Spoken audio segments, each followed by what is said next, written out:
कहां से आए? मां के गर्भ से आए। चाहे कोई मंत्री होए, चाहे कोई संतरी होए, चाहे कोई लाड साहब होए, चाहे कोई होए, सब के सब वहीं से आए हैं। और अब दोबारा जाने की तैयारी कहां की है? फिर वहीं जाने की तैयारी है। एक एक दिन कम हो रहा है, काले बाल सफेद हो रहे हैं, 32 दांत 30, 28, 14, 10, 5 हो रहे हैं। आंखें जो 6x6 थी अब कमजोर हो रही हैं। कान जो बड़ी दूर दूर की बातें सुन लेते थे अब मशीन लगानी पड़ रही है। चमड़ी जो चमक मारती थी अब झुर्रियां पड़ रही हैं। एक एक दिन, एक एक घंटा, एक एक पल तुम मौत की तरफ बढ़ रहे हो। तुम्हारी मौत आने वाली है, लेकिन तुम भूले बैठे हो। किसने बुलाया? इस माया ने बुला दिया तुम्हें ऐसा भरमा रखा है, तुमसे ही टलवा देती है। अरे आएगी देखी जाएगी, कितना आसान है कहना। आएगी देखी जाएगी, कितना आसान है कहना। उतना ही आसान है जितना तुम्हें ये बोल दिया जाए कि बेटा सामने जंगल है, उसमें 10 शेर रहते हैं, इस जंगल को पार करना है। तुम कहो ठीक है, जब आएगा शेर देखा जाएगा। फिर तुम क्या देखोगे? फिर तो शेर तुम्हें देखेगा। यानी कि उस जंगल को पार करना है सबको, और मौत रूप शेर बैठा है। अभी इंतजाम कर लोगे बचने का, तब तो समझ लो बच गए। और कहो कि जब आएगा तब देखा जाएगा, तब हालत खराब हो जाएगी सबकी। इसलिए कबीर साहब कह रहे हैं कि बचना चाहो काल जाल से, चीनो शब्द हमारा। और कहे कबीर अमर कर राखूं, जो निज होए हमारा। अगर तुम अमर होना चाहते हो, कौन कौन अमर होना चाहता है? कौन कौन अमर होना चाहता है? अब गौर करो, क्या तुम अमर नहीं हो? अच्छी तरह समझना जो मैंने ये बात बोली। 2 प्रकार की चीजें होती हैं, एक होता है शरीर, एक होती है आत्मा। शरीर है मिट्टी, आत्मा भी मिट्टी है क्या? नहीं। शरीर है मिट्टी, आत्मा है सत्य, जिसका कभी नाश नहीं होता। तो आप मिट्टी हो या आत्मा हो? क्या हो? मिट्टी कौन कौन कहता है मैं मिट्टी हूं? एक ने भी हाथ नहीं उठाया। आत्मा कौन कौन है? सभी आत्मा है। तो क्या आत्मा कभी मरती है? तो आप क्या कभी मरोगे? तो अमर कौन होना चाहता है? जो खुद ही अमर है वो भी अमर होना चाह रहा है। तुम्हारे चाहने पर भी तुम नहीं मर पाओगे। मरेगा कौन? मिट्टी, शरीर। शरीर मरेगा, तुम नहीं मरोगे। हम ना मरिब, मरिब संसारा। संसारा क्या होता है? ये है संसारा, ये काया ही संसार है। इस संसार को आत्मा चला रही है। इसी संसार से, इसी सृष्टि से अगली सृष्टि पैदा हो जाती है जब तुम्हारी शादी हो जाती है। तो कहते हैं हम ना मरिब, मरिब संसारा। हमको मिला जिया बनहारा। मुझे आत्म ज्ञान मिल गया। अब मैं अपने आप को काया नहीं मानता कि मैं शरीर हूं। शरीर क्या है? शरीर कपड़े हैं। हे अर्जुन, तू और मैं ये शरीर नहीं है। शरीर तो इस आत्मा के कपड़े हैं। शरीरों के मारे जाने पर भी आत्मा कभी नहीं मरता। ऐसा कोई समय नहीं था जब तू, मैं या ये राजा महाराजा नहीं थे, और ऐसा कोई समय नहीं आएगा जब तू, मैं या ये राजा महाराजा नहीं होंगे। यानी हम सदा सदा अजर अमर अविनाशी हैं। लेकिन हमें एक रॉन्ग मैसेज डाल दिया गया दिमाग में। एक गलत मैसेज आ गया हमारे दिमाग में कि बेटा एक दिन तो तुझे मरना है। बस यही जो गलत मैसेज हमारे दिमाग में चला गया, किसी एक बीज ने हमें हमारे सामने एक पेड़ पैदा कर दिया डर का कि मुझे मरना है, मुझे मरना है, सबको मरना है। अरे कोई नहीं मरेगा, एक भी जीव नहीं मर सकता। करेगा क्या? केवल शरीर को छोड़ेगा। किसी को मरना मरना कर रखा है, सबने लगा रखा है। जैसे ये कूलर चल रहा है, दो चीजें हैं यहाँ पे, एक जो दिखाई दे रहा है, एक जो नहीं दिखाई दे रहा है। दिखाई क्या दे रहा है? कूलर का शरीर दिखाई दे रहा है, लेकिन क्या उसकी वजह उसके बिना चल सकता है जो नहीं दिखाई दे रहा है? नहीं, क्या दिखाई दे रहा है? करंट। करंट नहीं दिखाई दे रहा है, लेकिन जो नहीं दिखाई दे रहा है उसी की वजह से दिखाई देने वाला चल रहा है। अब यहां लगा लो, क्या दिखाई दे रहा है? शरीर। क्या नहीं दिखाई दे रहा? आत्मा। लेकिन जो नहीं दिखाई दे रहा है उसी की वजह से ये दिखाई देने वाला शरीर चल रहा है। जैसे ही आत्मा अलग हो गई, अब ये क्या करेगा? चलता हुआ शरीर रुक जाएगा। तब तुम क्या कहोगे? अरे मेरे पिताजी मर गए, मेरी अम्मा मर गई, मेरा भाई मर गया। तुम्हारा भाई शरीर था या आत्मा? आत्मा।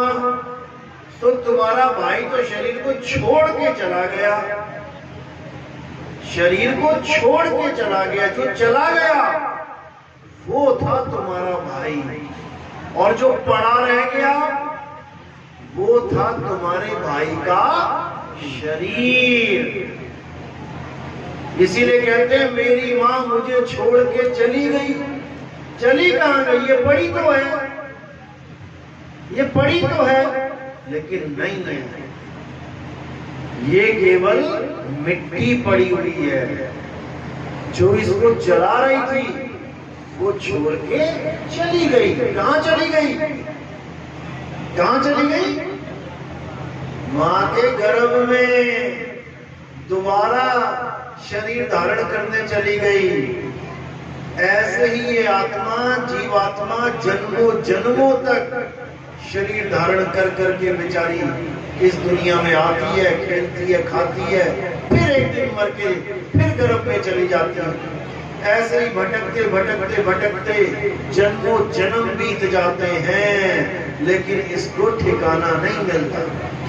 बार बार मां के गर्भ में जाती है और बार बार इंसान छोड़ा नहीं मिलता।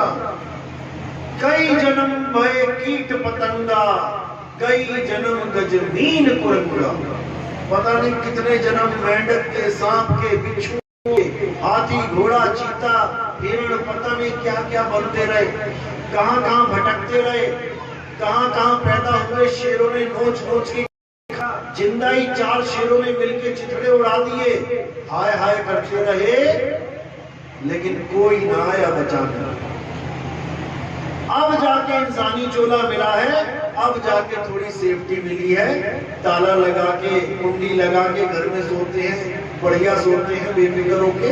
लेकिन जब हिरण बने हुए थे तब ताला कहाँ लगाए? जंगल में। खड़े खड़े सोना पड़ेगा, पीछे से शेर आएगा, सोते सोते भागना पड़ेगा, नहीं तो जाओ उसके मुंह में। अभी प्यास लगती है, 2-2 हजार लीटर की टंकियां घर पे रखी हुई हैं, नीचे से टूटी ऑन करी, गिलास भरा, चल अंदर कटक गए। और जब हिरन बन जाओगे तब बार बार तालाब के पास जाना पड़ेगा पानी पीने के लिए। और तालाब में कौन छुपा बैठा है? मगरमच्छ। एक गिलास पानी के लिए तुम्हें मगरमच्छ से बार बार सामना करना पड़ेगा। एक घूंट पानी पीता है हिरन, इतने में वो एकदम आता झपट्टा मारने को, बच गया तो बच गया, नहीं तो गया पानी में। ये एक घूंट पानी की कीमत देनी पड़ेगी जब 1,84 में चले जाओगे। अभी तो मौजे लगा रखी हैं इस माया ने, मौजे लगा रखी हैं। गर्मी लगी पंखा चला लिया, ठंड लगी हीटर चला ली, प्यास लगी आरओ वाटर पी लिया। लेकिन एक बार चोला छूट गया, उसके बाद हालत खराब हो जाएगी। फिर तुम्हें कोई पूछने वाला नहीं होगा फिर तुम्हारी वीडियो बनाने वाले बहुत होंगे। किसी शेर ने हिरण को पकड़ लिया, लोग वीडियो बनाते हैं, छुड़ाते नहीं है। याद रखना इस बात को।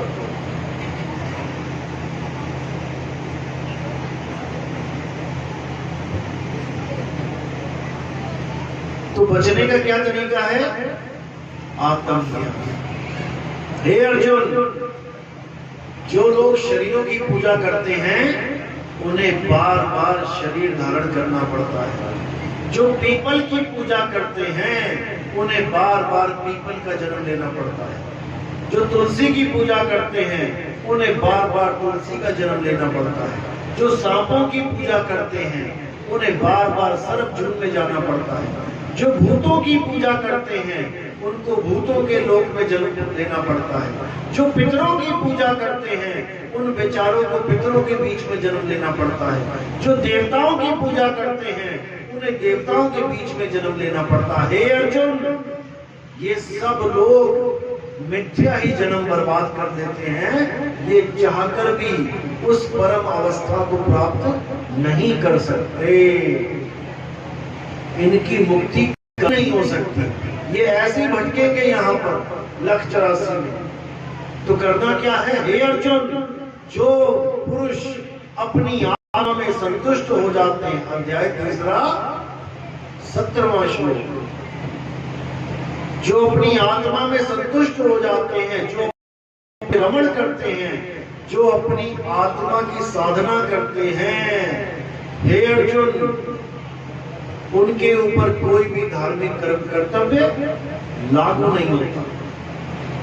यानी उन्हें किसी मंदिर जाने की जरूरत नहीं, उन्हें किसी देवी देवता को पूजने की जरूरत नहीं, उन्हें किसी मस्जिद में, गुरुद्वारे में कहीं जाने की जरूरत नहीं।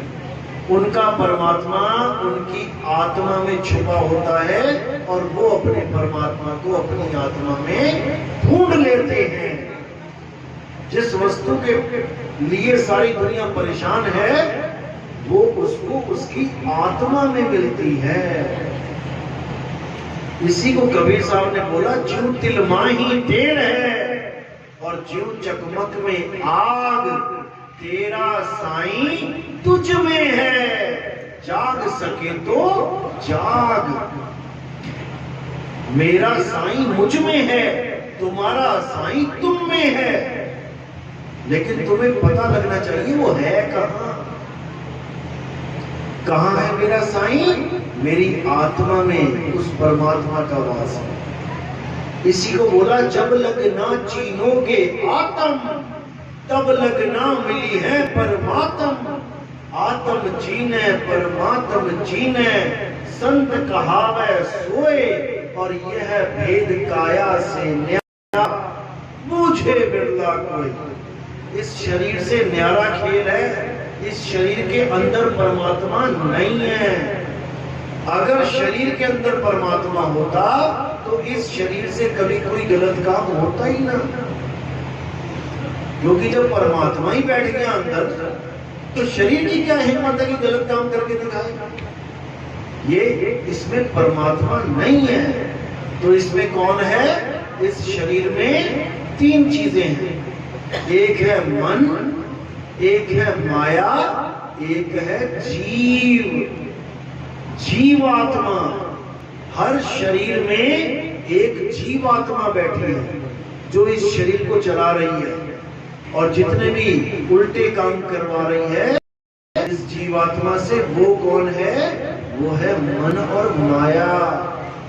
ये मिलके इस जीवात्मा से सारे उल्टे काम करवा, और जीव बेचारा बिना सोचे समझे इसके चक्कर में पड़ा हुआ है। ये जितनी घूसखोरी है, ये जितने अत्याचार है, ये जितना अन्याय है, ये जितने भी धोखाधड़ी है, कौन करवा रहा है? सबको पता है कि कुछ लेके नहीं जाना यहाँ से, फिर भी 1 लाख रुपए घूस मांग रहे हैं, और वो घूस पड़ी हुई बैंक में पड़ी रह जाएगी सारी उम्र, खा भी नहीं पाएंगे, इतना पैसा इकट्ठा कर दिया, लेकिन फिर भी ये उल्टे काम नहीं छोड़ रहे। किसके कहने पे? मन के कहने पे। ये मन ही गलत काम करवाता है और लास्ट में मन ही तुम्हें गुनहगार बना देता है। कि तूने किया, तूने किया, तूने किया, और तुम भी कहते हो हाँ भैया मैंने किया, तो चल भुगत। तो कहते जब लग जानू मैं हूं करता, तब लग गर्भ जून में फिरता। बार बार मां के गर्भ में जाने के लिए तैयार रहो। अगर आत्मज्ञान प्राप्त नहीं किया तो, अगर आत्मज्ञान मिल गया तो तुम्हें कोई चाह के भी नहीं डाल पाएगा गर्भ जून में, क्योंकि फिर तुमने इस शरीर को छोड़ना है और अपनी आत्मा में स्थित हो जाना है। हे अर्जुन, जो अपनी आत्मा को जानना चाहते हैं वो ऐसे गुरु की शरण में जाएं जो आत्मज्ञानी हो, जिसने अपनी आत्मा को जान लिया है। वही तुम्हें तुम्हारी आत्मा का ज्ञान करा सकते हैं, अन्यथा ये जन्म ऐसे ही मिथ्या चला जाएगा। एक बार आत्मा का ज्ञान हो जाने पर, अध्याय 4 35वां श्लोक, एक बार आत्मा का ज्ञान हो जाने पर तुम्हें इस दुनिया में कोई भ्रमित नहीं कर पाएगा। क्यों नहीं कर पाएगा? क्योंकि तुम्हें पता लग गया कि मैं शरीर नहीं हूं, मैं आत्मा हूं, मैं अजर अमर हूं।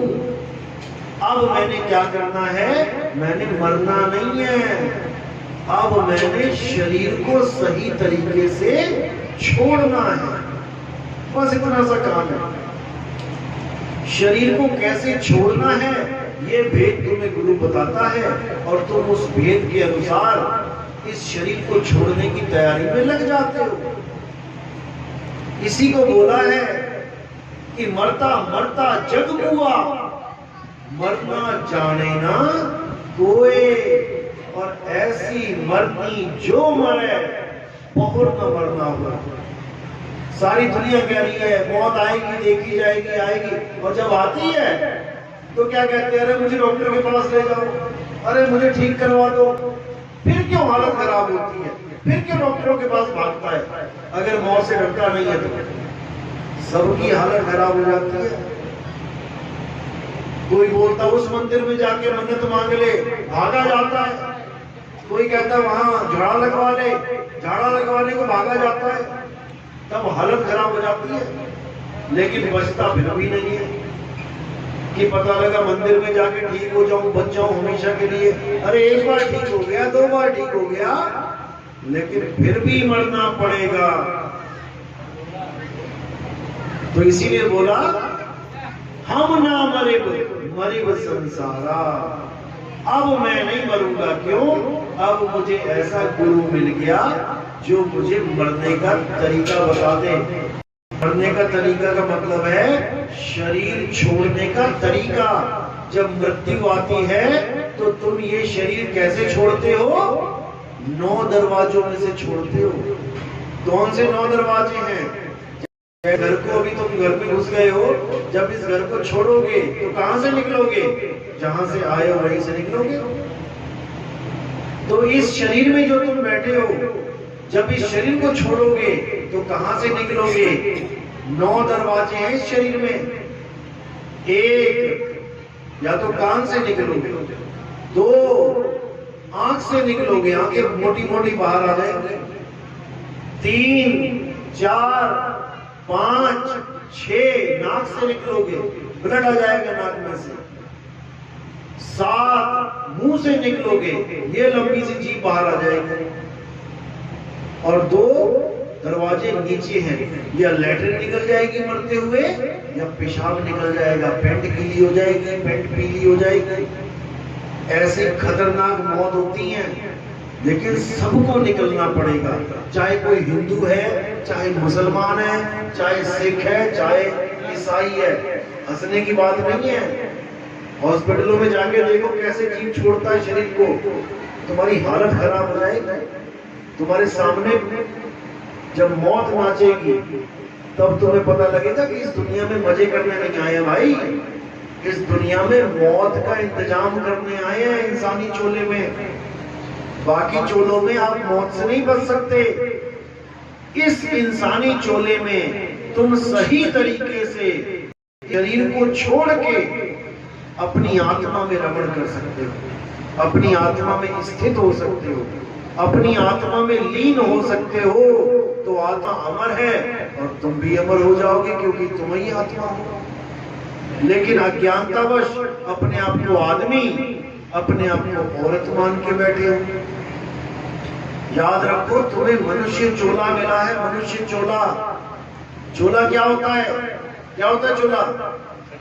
कपड़े। कहते बाबा जी का चोला देखो, कितना लंबा चोला पहन रखा है। चोला है कपड़े, ये शरीर है कपड़े। कपड़े कितने प्रकार के होते हैं? टेलर्स होते हैं, tailor, Gopal tailor, Shabnam tailor. क्या लिखा होता है वहां पे? Ladies and gents. यही दो प्रकार के कपड़े हैं। तो यहाँ पर कितने प्रकार के कपड़े बैठे हैं? दो प्रकार के, लेडीज एंड जेंट्स। अब ये जो कपड़े हैं हमारे दो प्रकार के, जैसे कोई पैजामा लेने गया, पजामा, तो दुकानदार कहता है हाँ भाई लेडीज पजामी दिखाऊं कि जेंट्स पजामा दिखाऊं? कोई कुर्ता लेने जाए तो पूछते हैं हाँ लेडीज कुर्ती चाहिए या जेंट्स का कुर्ता चाहिए। यहाँ तक कि तुम चश्मा लेने जाते हो तब भी पूछा जाता है लेडीज चश्मा चाहिए या जेंट्स चश्मा चाहिए। तो ये चीजें हमें कहाँ मिलती हैं? मार्केट में। मैंने लेडीज कपड़े पहन लिए या मैंने जेंट्स कपड़े पहन लिए, तो इसका मतलब ये तो नहीं कि मैं लेडीज या जेंट्स बन गया, वो तो कपड़े हैं। तो ये कपड़े कहाँ मिले? मार्केट में। और ये वाले कपड़े लेडीज एंड जेंट्स, ये कपड़े मिट्टी वाले कहाँ मिले? माँ के गर्भ में। जब माँ के गर्भ में ये कपड़े धारण किए हमने, जिसको कहते हैं बच्चा ठहर जाना, यानी अब कपड़ा पहन रहा है वो, और तुम क्या करते हो? तुम अल्ट्रासाउंड करवाते हो, लड़का है कि लड़की। तो मशीन देखती है, क्या देखती है? कपड़ा देखती है। कौन सा कपड़ा बनाया जा रहा है इस गर्भ में? लड़के का कपड़ा, लड़की का कपड़ा। और जब डॉक्टर कहता है जी लड़का है, तो तुम्हारी खुशी का कोई ठिकाना नहीं होता कि लड़का है। और जब कहते हैं लड़की है, अरे ऑपरेशन करवा दो इसका, मरवा दो इसको। अब लड़का और लड़की क्या है? कपड़ा है। और कपड़ा पहना है जिसने, वो दोनों अलग अलग है कि एक है? एक है। एक है, वो दोनों एक हैं। इस करंट में चाहे कूलर चलवा लो, इस करंट से चाहे एसी चलवा लो, इस करंट से चाहे बल्ब जलवा लो, हीटर चलवा लो, प्रेस चलवा लो, गीजर चलवा लो। करंट कितने हैं? एक है। और चला कितनों को रहा है ये? जितने मर्जी चलवा लो, इससे बड़ी बड़ी मशीनें चलवा लो। इसी प्रकार जीव एक है, लेकिन इतने सारे शरीरों को चला रहा है। चींटी से लेके व्हेल मछली तक यही जीव चला रहा है। सारे कपड़ों को चला रहा है। सांप के कपड़े को पेट की तरह पेट के बल दौड़ा रहा है। पंछियों के कपड़ों को पंखों से उड़वा रहा है। मछली के कपड़ों को पानी में चलवा रहा है। हर प्रकार के कपड़ों को ये जीवात्मा चला रहा है। लेकिन ये सारी उम्र ये नहीं पता कर पाता कि मैं जीवात्मा हूं या कपड़े हूं। सारी उम्र ये सोच के बैठा रहता है मैं तो आदमी हूं, मैं तो आदमी हूं। ये लड़की है, ये आदमी है, ये बच्चा है, ये औरत है। जबकि ये सब कपड़े हैं। ना तुम आदमी हो, ना तुम औरत हो, ना कोई और आदमी औरत है। हम सब जीव हैं। और जीव क्या है? ईश्वर अंश जीव अविनाशी। जीव अविनाशी है, लेकिन कपड़े पहन के अपने आप को आदमी, अपने आप को औरत मान के बैठ गया। अब आदमी मान के बैठ गया तो इसको औरत भी चाहिए शादी करने के लिए। अब औरत ढूंढ रहा है, अपने आप को औरत मान के बैठ गई, अब वो पति ढूंढ रही है। जबकि दोनों ही न आदमी हैं न औरत हैं, जीव हैं। तो कितने आदमी हैं यहाँ पे? हाथ खड़े करो। आदमी कौन कौन है? आदमी, एक आदमी, दो आदमी, तीन आदमी। औरतें कितनी हैं? हाथ खड़े करो। एक औरत, दो औरत। इतना समझा लिया, लेकिन फिर वही के वही। अरे भाई, आदमी औरत कपड़े हैं, शरीर है। आप जीव हो, जीव आत्मा, आदमी औरत नहीं हो। जब तक ये चीज समझ में नहीं आई, जब तक तुम्हारी मुक्ति होने वाली नहीं है। क्योंकि मुक्ति का मतलब होता है हर प्रकार के अज्ञान को त्याग के अपने सत्य स्वरूप में स्थित हो जाना, इसी को मुक्ति कहते हैं। तो अब बता दो फिर कितने हैं आदमी औरत? कोई नहीं है। अब समझ में आई बात। तो जब हम आदमी और औरत नहीं हैं, तो राम जी आदमी है या औरत? आत्मा है। तो कृष्ण जी आदमी है या औरत? आत्मा है। हम सब आत्मा हैं। हे अर्जुन, तू और मैं ये शरीर नहीं है। क्योंकि अगर तुम कहो कि विष्णु जी या कृष्ण जी केवल आदमी हैं, क्योंकि अभी कोई कहे कि भगवान कैसे हैं, अभी पत्थर की मूर्त बना दोगे, किसकी? आदमी की। लेकिन विष्णु जी तो कछुआ भी थे। विष्णु जी ने तो मछली का भी अवतार लिया, मछली का अवतार लिया था ना, कछुए का अवतार लिया ना, जंगली सुअर का लिया था ना। तो विष्णु जी का नाम लेते ही तुम्हारी आंखों के आगे कोई मछली, कछुआ, जंगली सुअर क्यों नहीं आ जाता? केवल आदमी ही क्यों आ जाता है? जबकि आदमी भी एक चोला है और मछली, कछुआ, जंगली सुअर भी एक चोला है। लेकिन तुम्हें वो चोले लगते हैं बेकार, और तुम इस चोले में हो, इसलिए तुम्हें अच्छा लगता है मनुष्य चोला। तो विष्णु जी, कृष्ण जी, राम जी के मंदिर बनाते हो तो आदमी खड़ा कर देते हो वहां पे, आदमी का चोला। वहां पे मछली बनाओ और कहो कि इस मछली की पूजा करते हैं सबने, तब समझ में आए। लेकिन नहीं समझ में आता, क्योंकि हम हैं अज्ञानी जीव। हम शरीरों से ऊपर उठ ही नहीं पाते। हमने भगवान को भी शरीरों के बंधन में कैद कर दिया है। जब तक हम इन शरीरों से ऊपर नहीं उठे, जब तक हमारा कल्याण नहीं होगा, हमारी मुक्ति नहीं होगी। तो असली राम कौन है? असली राम कोई शरीर नहीं है। असली राम है रमता राम, जो आत्म राम सब में रम रहा है। ज्यों दिल माही तेल है, ज्यों चकमक में आग, तेरा साईं तुझ में है, यानी आत्मा में। जाग सके तो जाग, बिल्कुल क्लियर कर दिया। तो क्या कह रहे हैं आगे? कस्तूरी कुंडल बसे और मृग ढूंढे बनमाही, ऐसे रमता राम है ये दुनिया जाने नहीं। सब में राम समारा है, सब में। लेकिन कौन सा राम है वो? अविनाशी राम। जो अयोध्या वाले राम थे, अपनी लीला पूरी करने के बाद उनके शरीर का क्या हुआ था, किसको पता है? क्या हुआ था शरीर का? जल समाधि ली। जल समाधि ली, यानी जल के द्वारा शरीर का नाश हो जाना। कृष्ण जी ने जब लीला खत्म करी तो क्या हुआ उनके शरीर का? अंत कैसे हुआ?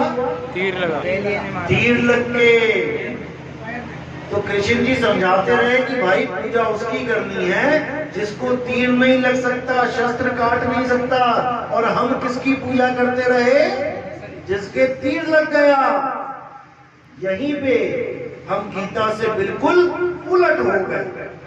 गीता कहती है पूरब को जाओ, हम पहुंच गए पश्चिम में। बस यही दिक्कत है। अब हमने क्या करना है? अब हमने समझ जाना है कि शरीरों की पूजा नहीं करनी है, होनी चाहिए आत्मा की। गुरु ग्रंथ साहिब में नानक साहब क्या कह रहे हैं? आत्म देव पूजिए गुरु के पाए सुहाए। कि अगर इस दुनिया में कुछ पूजनीय है वो केवल और केवल आत्मा है, उसके अलावा सब झूठ है।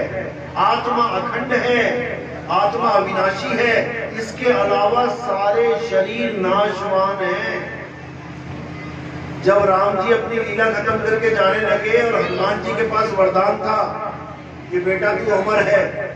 हनुमान जी को अमर मानते हो? कौन कौन मानता है हनुमान जी को अमर? हनुमान जी को अमर ही बोला गया है कि सारी दुनिया में, सारे देवताओं में एक हनुमान जी अमर है, जिनकी फोटो आ जाती है बीच बीच में। वो रामायण पढ़ते हुए किसी वानर की फोटो खींच ली, बना दी, बोले ये हनुमान जी। जब हनुमान जी को बताया कि तुम अमर हो भाई, अब राम जी तो चले जाएंगे सीता के साथ, फिर तुम राम जी को कहां ढूंढोगे? तो हनुमान जी ने क्या किया? सीना फाड़ के दिखाया। क्या किया? कौन से मंदिर में गए हनुमान जी कि मैं वहां जाके पूजा करूंगा? उन्होंने क्या किया? अपना सीना फाड़ के दिखा दिया कि मेरे प्रभु राम बैठे हैं मेरे सीने में, मैं कहां जाऊं? कौन से मंदिर में जाऊंगा पूजा करने? गाते भी हैं आप लोग, मेरे रोम रोम में बसने वाले राम, मैं तुमसे क्या मांगू? अब जो रोम रोम, रोम तो यहाँ है ना, अब रोम रोम में बसने वाले को तुम कहाँ जाते हो ढूंढने सुबह सुबह? मंदिर में। मंदिर में। जो रोम रोम में बस रहा है उसको ढूंढने जाते हो मंदिर में और गाते हो मैं तुमसे क्या मांगू? और सबसे लंबी लिस्ट तुम्हारी है मांगने वालों की। सब उल्टा चल रहा है, सब उल्टा। अब इसको सीधा कर देना है। सीधा कैसे करेंगे? सबसे पहले गीता पढ़ना शुरू करो। जब तुम गीता पढ़ना शुरू करोगे तब तुम्हें एक एक बात मेरी समझ में आने लग जाएगी, जितनी बातें मैंने अभी तक बोली थी। एक एक बात तुम्हें समझ में आएगी कि हमें क्या पढ़ाया जाना चाहिए था और हमें क्या बुझवा दिया। कृष्ण जी की फोटो देखी है? एक उंगली पे क्या उठा रखा है? पहाड़ उठाया ना, लीला, कृष्ण लीला। कौन से राक्षस के साथ जंग हुई थी वहां पे? कौन से राक्षस के साथ जंग हुई थी, किसे पता है? कौन से राक्षस से बचाया था उन्होंने? किससे बचाया था? इंद्रदेव से। अब इंद्रदेव कौन है? राक्षस है कि देवता? देवता। देवता है या देवताओं का राजा है? देवताओं का राजा।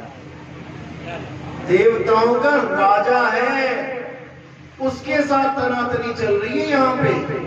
तो क्या कृष्ण जी तुम्हें कहेंगे कभी कि तुम देवताओं की शरण में जाओ? नहीं। जो देवताओं के राजा के साथ तनातनी कर रहा है हमें बचाने के लिए, वो तुम्हें कब कहे कि देवताओं की पूजा? गीता 7वां अध्याय पढ़ो। अध्याय 7वां 20, 21, 22, 23, 24, 25 ये 6 श्लोक पढ़ दो। मोबाइल में डाउनलोड कर लो गीता, या वैसे ही बोल दो गीता में अध्याय 7 20वां श्लोक आ जाएगा और पढ़ो उसको क्या लिखा है। जब पढ़ के समझ लोगे ना, फिर सिर पे हाथ रख के बैठ जाओगे कि हमें क्या बताया गया आज तक, क्योंकि हमें गीता से दूर कर दिया गया। अगर अपने जीवन में कुछ बदलाव चाहते हो और सच के साथ जुड़ना चाहते हो तो पहला अध्याय है तुम्हारा गीता। अच्छी तरह घोट के पी जाओ गीता को।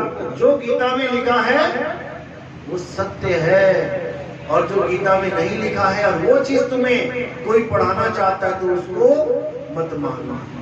सबसे पहले गीता को अपने जीवन में लेके आओ। जब तुम्हें गीता अच्छी तरह समझ में आ जाए उसके बाद तुम्हें केवल एक कदम और आगे बढ़ना है। वो कौन सा कदम है? वो सतगुरु कबीर साहब की वाणी। जब तुम कबीर साहब की वाणी पढ़ना शुरू करोगे, कब? गीता पढ़ने के बाद, फिर तुम्हें एक एक चीज समझ में आने लग जाएगी कि मेरा इंसानी जन्म क्यों हुआ है, मैं यहाँ करने क्या आया था और मैं यहाँ करने क्या लगा। हर चीज समझ में आने लग जाएगी, तब जाके तुम्हारी मुक्ति होगी। जन्म मरण का ये खेल खत्म होगा। नहीं तो आज तुम इस परिवार में बैठे हो, अपनी माँ को माँ कह रहे हो, अपने पिता को पिता कह रहे हो, अपने भाई बहन को भाई बहन मान के बैठे हो। तुम्हें तो इतना भी नहीं पता कि तुम्हारे पिछले जन्मों के लाखों करोड़ों अरबों माँ बाप तुम छोड़ के आ चुके हो। अरबों माएं तुम छोड़ के आ चुके हो, लेकिन आज जो एक माँ तुम्हारी बन के बैठी है उसको नहीं छोड़ पा रहे, जबकि छोड़ उसको भी दोगे, वो भी परमानेंट माँ नहीं है तुम्हारी, परमानेंट बाप नहीं है। कितनी बार कुत्ता बने तो कुत्ता कुतिया को माँ बाप बोलना पड़ गया। आज कोई कहे कि कुतिया का दूध पियो, मुंह लगा के पिएगा? कोई नहीं पिएगा। लेकिन कुतिया के गर्भ में चले गए ना, तो बाकी दोस्तों से, बाकी भाइयों से लड़ लड़ के ज्यादा पियोगे, बाकियों को पीछे करोगे, खुद पी पी के मोटे तगड़े हो जाओगे। लेकिन आज कोई कहे कि उस कुतिया के थन में मुंह लगा ले, आज नहीं लगेगा। ये माया का खेल है भाई। तो पता नहीं कितनी बार कुत्ता बन गए, कितनी बार गधे सुअर बन गए, तब जाके आज यहाँ पर इस माँ को माँ कह रहे हो। नहीं तो सूरी माँ थी, सुअर के बच्चों की क्या सूरी माँ नहीं है? क्या वो प्यार नहीं करते अपनी माँ को? देखो कैसे खेलते जा जाके। ऐसे हम भी खेले हैं, सारे ही खेले हैं। लेकिन आज इस शरीर को, इस हड्डी चमड़ी, इस मांस के ढांचे को माँ माँ माँ माँ कर रहे हैं। इस कपड़े को माँ माँ माँ कर रहे हैं। क्या है ये? कपड़ा है, खुद अपने हाथों से जलाओगे एक दिन, खुद अपने हाथों से अपने बाप को जलाओगे एक दिन। नहीं जलाओगे तो बता दो। तुम कभी सोच भी नहीं सकते कि मेरी माँ है कौन। तुम इस चमड़े को देख के माँ माँ माँ कर रहे हो, इस कपड़े को देख के, ये पजामी, ये कुर्ता, इस कुर्ता पजामा को पापा, इस कुर्ता पजामा को मामा। अरे असल में माँ है कौन? जो शरीर को चला रही है। क्या कूलर और करंट एक जैसे हैं? नहीं। कूलर कैसा है और करंट कैसा है, दोनों अलग है। इसी प्रकार माँ और माँ का शरीर, दोनों जमीन आसमान का अंतर है दोनों में। तुम सारी उम्र अपनी माँ के साथ रहकर भी ये नहीं जान सकते कि मेरी माँ है कौन। तुम केवल उस लाश को पकड़ पकड़ के घूम रहे हो, जो केवल उसकी आत्मा की वजह से जीवित दिखाई दे रही है। ये लाश है, ये लाश, लेकिन चल रही है, इसलिए तुम कह रहे हो नहीं नहीं ये तो जीवित है। जैसे कार जब तक चल रही है तब तक स्टीयरिंग घूम रहा है, टायर घूम रहे हैं, लाइट चल रही है, हॉर्न बज रहा है, पेट्रोल पी रही है, धुआं निकाल रही है, तो लग रहा है कि कार जिंदा है। यही कार है। आंखों से देख रहे हो, कान से सुन रहे हो, मुंह से बोल रहे हो, खाना खा रहे हो, पचा रहे हो, तो लग रहा है जिंदा है। मेरा लड़का जिंदा है, मेरी माँ जिंदा है, मेरा भाई जिंदा है। कब तक? जब तक ड्राइवर बैठा है। ड्राइवर दिल्ली से लेके मुंबई तक गाड़ी चलाए तो खाएगी भी, धुआं निकालेगी भी। और जब मुंबई में जाके वो गाड़ी खड़ी कर देगा, फिर खड़ी गाड़ी में पेट्रोल डालना, निकलेगा धुआं, पेट्रोल उसके मुंह से बाहर आ जाएगा। ऐसे ही तुम्हारे पिताजी को तुमने जितना पेट्रोल डाला वो सारा बचा लिया उन्होंने। किसकी वजह से? ड्राइवर की वजह से। और ड्राइवर निकल गया, अब उसके मुंह में तुम डालो जरा दूध, बचा लेगा क्या? यहीं से बाहर आने लग जाएगा। तो कहने का मतलब, कार तब भी खुद अपने आप को नहीं समझ पा रहा कि मैं करंट हूं। कैसे पता लगे कि मैं करंट हूं? झटके से। जब झटका लगेगा तब होश आएगा, अरे मैं तो करंट हूं, मैं तो अपने आप को कूलर मान बैठा था, मैं तो अपने आप को शरीर मान बैठा था, मैं तो आत्मा हूं। कैसे पता लगेगा मैं आत्मा हूं? मेरा अस्तित्व क्या है, मेरा स्वरूप क्या है? जब हमें कोई आत्मज्ञानी गुरु विधि बता देगा आत्मा को प्राप्त करने की, तब तुम्हें समझ में आएगा कि मैं क्या हूं। और जब तुम अपने आप को समझ जाओगे कि अच्छा ये हूं मैं, तब तुम्हें अपनी माँ का भी पता लग जाएगा कि मेरी माँ क्या है। क्योंकि जो तुम हो वही तुम्हारी माँ है, जो तुम हो वही तुम्हारे पिताजी हैं। जब तुम अपने आप को शरीर से अलग समझ लोगे कि मैं क्या हूं, तो तुम अपने पिता को भी शरीर से अलग समझ लोगे कि मेरे पिताजी क्या है और मैं किसको पिताजी पिताजी कर रहा हूं। तो आत्मज्ञान सबसे उच्च ज्ञान है।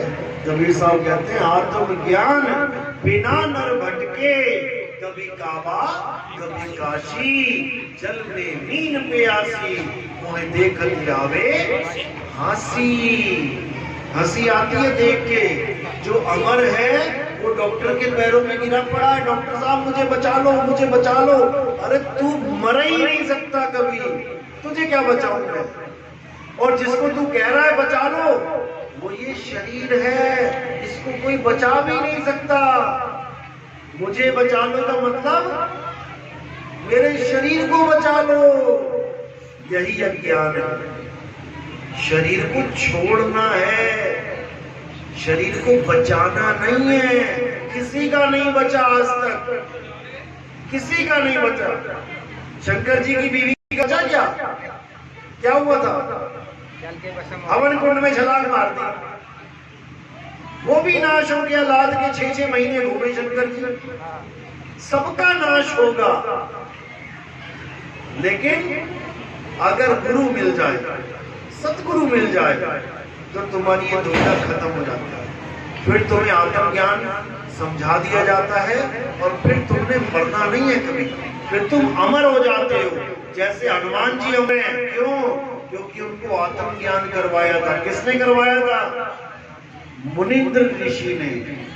मुनिंद्र जी ने हनुमान जी को आत्मज्ञान करवाया था, उनको आत्मा का ज्ञान हो गया था। इसीलिए कहते हैं कि हनुमान जी अमर है, क्योंकि जिसको आत्मज्ञान हो गया वो फिर अमरता का वरदान मिल जाता है, वो दोबारा मां के गर्भ में नहीं आता। तो आज का सत्संग यहीं पे समाप्त करते हैं। किस किस के समझ में आया मेरी बात?